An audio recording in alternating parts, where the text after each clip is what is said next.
नमो नमः। मैं दिनेश कुमार संस्कृतम भव यूट्यूब चैनल पर आप सभी का हार्दिक स्वागत करता हूं, अभिनंदन करता हूं। प्रिय विद्यार्थियों, आज की कक्षा में मैं लेकर आया हूं 10वीं कक्षा का पहला पाठ जय सुर भारती। पिछली 2 कक्षाओं में आपने पढ़ा कि हमने पहली कक्षा में जो पाठ्यक्रम है उसका विभाजन किस प्रकार किया गया है उसकी जानकारी प्राप्त की, और दूसरे वीडियो में जो विषयानुक्रमणी है, इंडेक्स है, उसके विषय में जानकारी प्राप्त की। आज के इस वीडियो से हम पहले पाठ की शुरुआत करने जा रहे हैं। पहला पाठ 3 भागों में आपके सामने लेकर आऊँगा, जिसका पहला भाग आप स्क्रीन पर देख रहे हैं, बोर्ड पर देख पा रहे हैं। 2 अंतरे आपके सामने हैं। तो आइए शुरुआत करते हैं पहले पाठ की, जय सुर भारती। इससे पहले पाठ की शुरुआत करने से पहले एक बार गायत्री मंत्र का उच्चारण कर लेते हैं और फिर पाठ की शुरुआत करते हैं।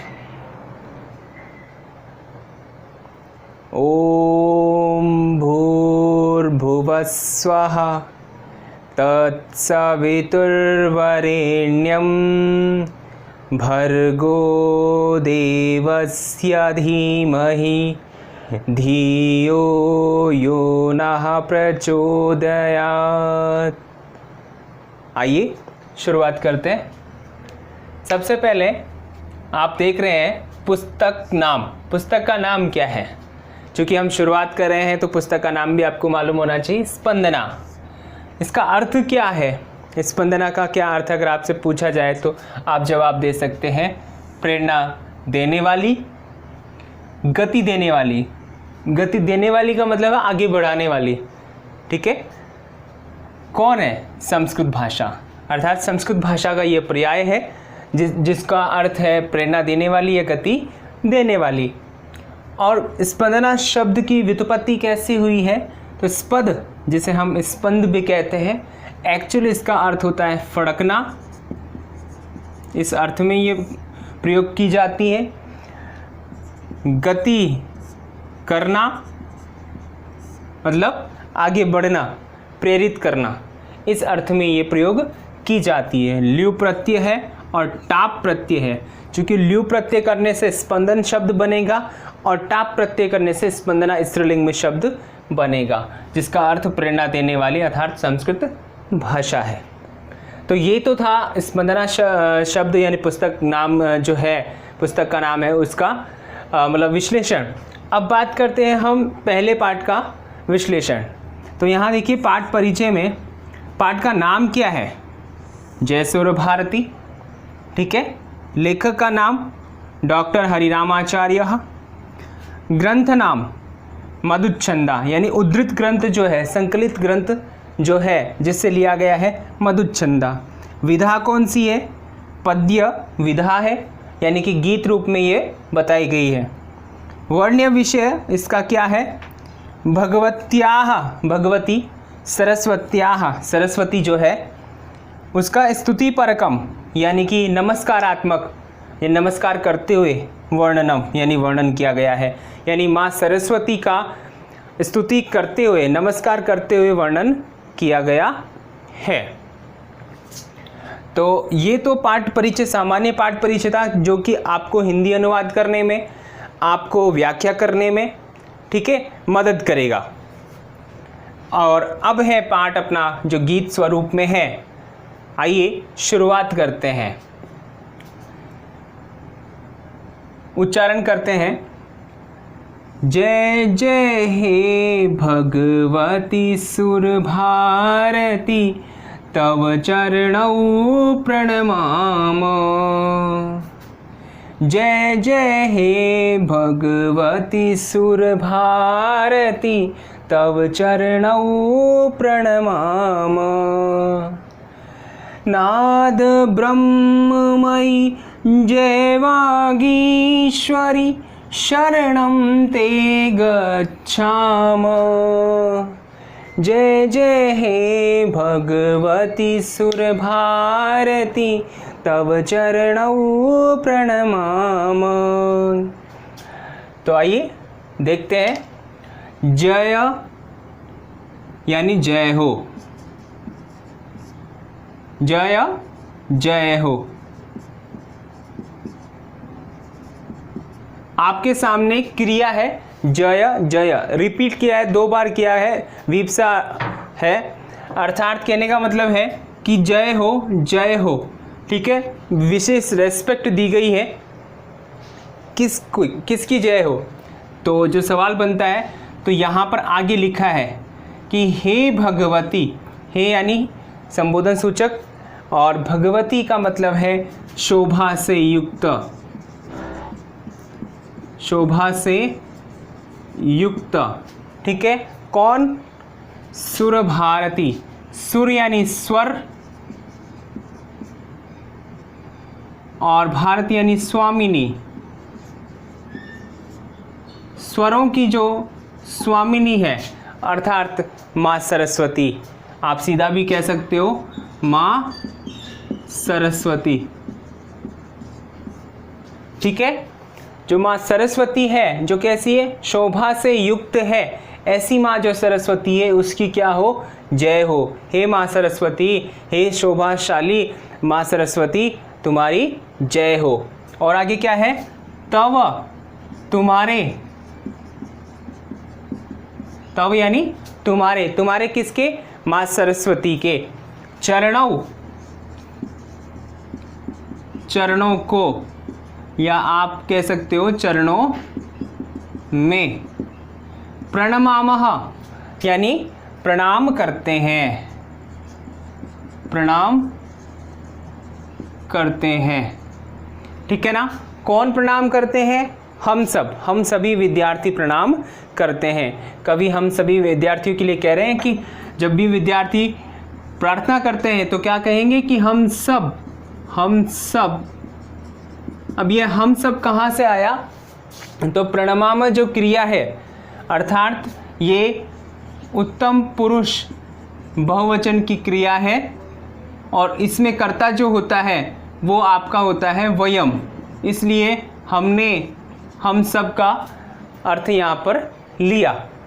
तो अर्थ क्या हो जाएगा इसका कि हे शोभा से युक्त माँ सरस्वती, तुम्हारी जय हो। ठीक है, तुम्हारी जय जयकार हो, हम सभी तुम्हें प्रणाम करते हैं। तव यानी तुम्हारे, चरणों यानी चरणों को, प्रणमाम यानी हम सब प्रणाम करते हैं या तुम्हारे चरणों में प्रणाम करते हैं। आगे है नाद, नाद का मतलब होता है आवाज या शब्द। ठीक है, आवाज या शब्द, वो भी कैसा? शब्द कैसा? ब्रह्ममयी, ब्रह्म से युक्त। ब्रह्म, ब्रह्म यानी परम तत्व कह लीजिए या ईश्वर रूप, ईश्वर कह लीजिए, ईश्वर रूपी। ठीक है ना, या ब्रह्म युक्त, दोनों में से एक कह लीजिए आप कि ब्रह्म युक्त या ईश्वर रूपी जो शब्द है।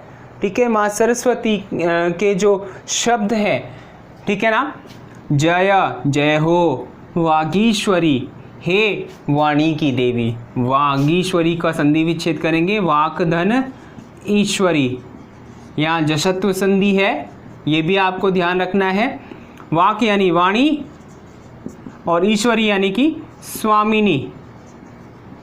ठीक है ना, मालकिन जो है, वाणी की मालकिन जो है माँ सरस्वती जो है। ठीक है, हे वाणी की देवी माँ सरस्वती। ठीक है, आवाज, ब्रह्म से युक्त आवाज वाली हे माँ सरस्वती। शरणम, शरण को, ते तुम्हारी, तुम्हारी शरण को, गच्छाम हम सब जाते हैं, हम सब जाते हैं, यानी हम सब तुम्हारी शरण में जाते हैं। अर्थ क्या हो गया? वापस से देखिए, यहां पर देखिए कह रहे हैं कि हे शोभा से युक्त माँ सरस्वती, तुम्हारी जय हो, तुम्हारी जय जयकार हो, तुम्हारे चरणों में हम सब प्रणाम करते हैं। हे वाणी की देवी माँ सरस्वती, ब्रह्म से युक्त शब्द वाली, ठीक है, या ईश्वर रूपी शब्द वाली हे माँ सरस्वती तुम्हारी जय हो।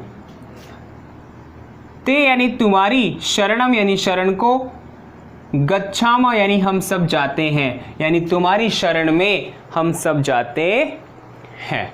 तो ये पहला अंतरा था जो आपको समझ में आया होगा आई थिंक, और उम्मीद करता हूँ कि आप इसी प्रकार ध्यान बनाए रखेंगे। आगे हम अगले अंतर की ओर चलते हैं।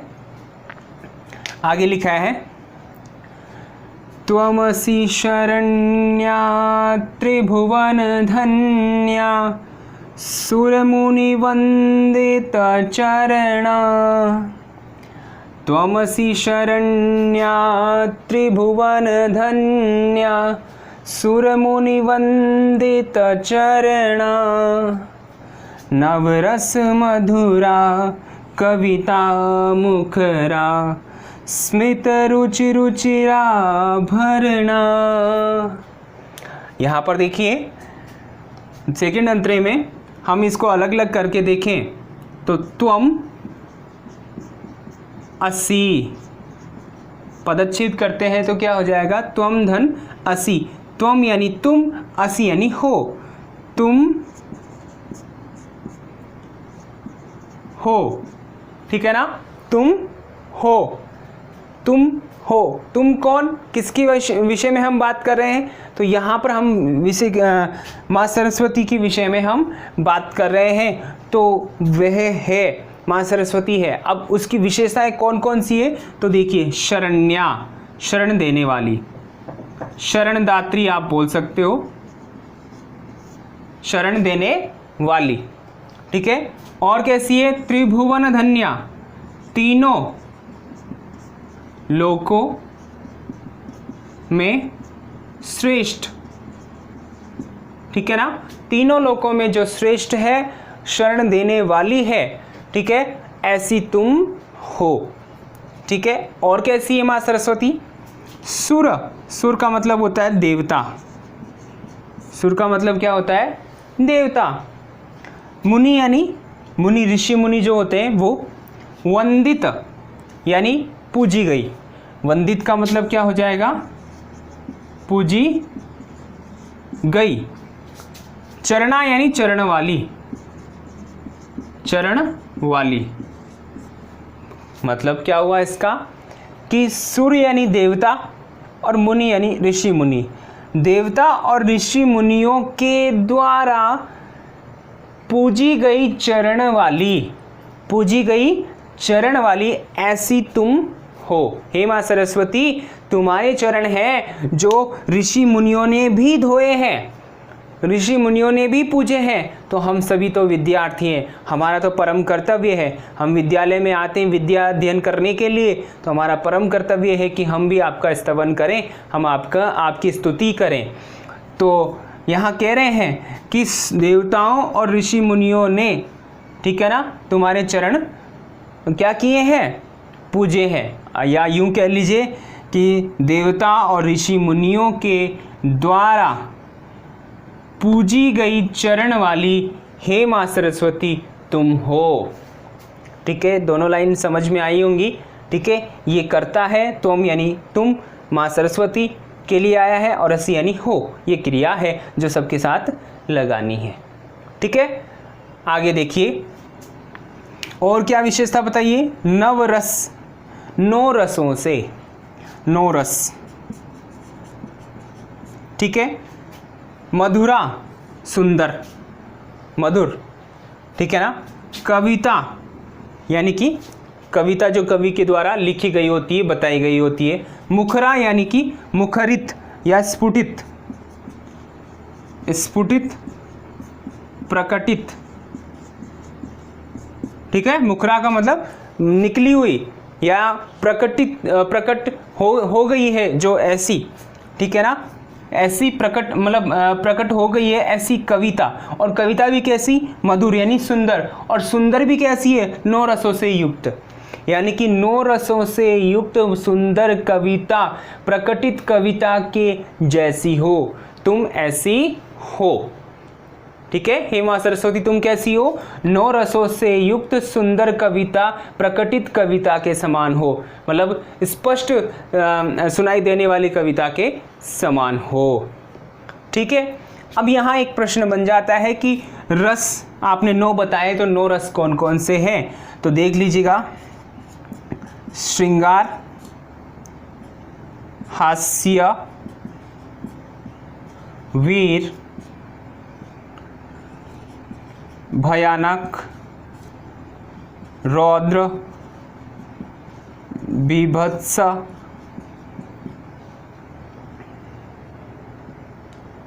करुण, शांत।